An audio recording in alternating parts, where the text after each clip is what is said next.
سلطان الہند ارشاد فرماتے ہیں کہ میں نے اپنے شیخ طریقت اور پیر و مرشد سے یہ باتیں سنی تھی کہ آپ خواجہ عثمان ہارونی رحمۃ اللہ تعالی علیہ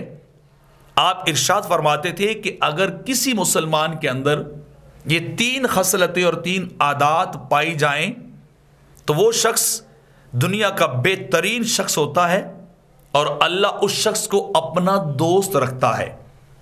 اس کو اپنا یار اور بیلی بنا لیتا ہے جس شخص کے اندر 3 عادتیں جو پائی جائیں، اور وہ 3 خصلتیں اور عادات یہ نمبر 1 کہ اس کے اندر سخاوت ہو۔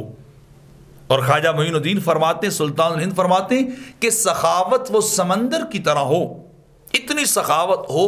کہ اپنے مال کو اللہ کی محبت میں اللہ کی مخلوق پہ خرچ ہی کرتا جائے، انہیں جو وہ دیتا جائے۔ اور دوسری بات ارشاد فرمائی کہ اس شخص کے اندر شفقت، نرمی، محبت اور رخوت پائی جائے، اور وہ شفقت اور نرمی اس کی کیسے ہو، جیسے سورج ہوتا ہے،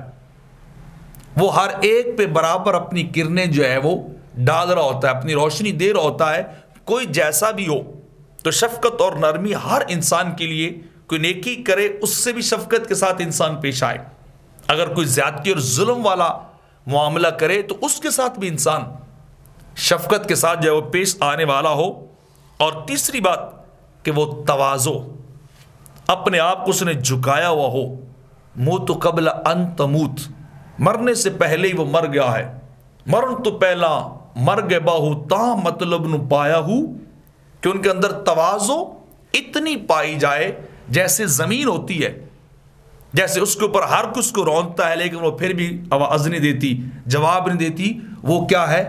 وہ اسی طرح ہی رہتی ہے۔ اسی بات کی طرف تو بابا صاحب بھی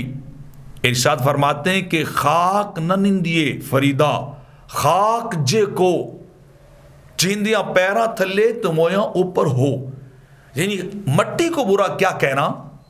وہ جب انسان زندہ ہوتا ہے تو قدموں کے نیچے ہوتی، جب انسان مرتا ہے تو اس کے اوپر آ جاتی ہے۔ تو مٹی کو نہ برا کہیے، نہیں، انسان زمین کی طرح بچھا ہی رہے، ہر ایک کے ساتھ تواضع۔ کیوں؟ من تواضع للہ رفعہ اللہ، جو اللہ کی خاطر اپنے آپ کو جھکا لیتا ہے اللہ اس کے درجے بلند کر دیتا ہے۔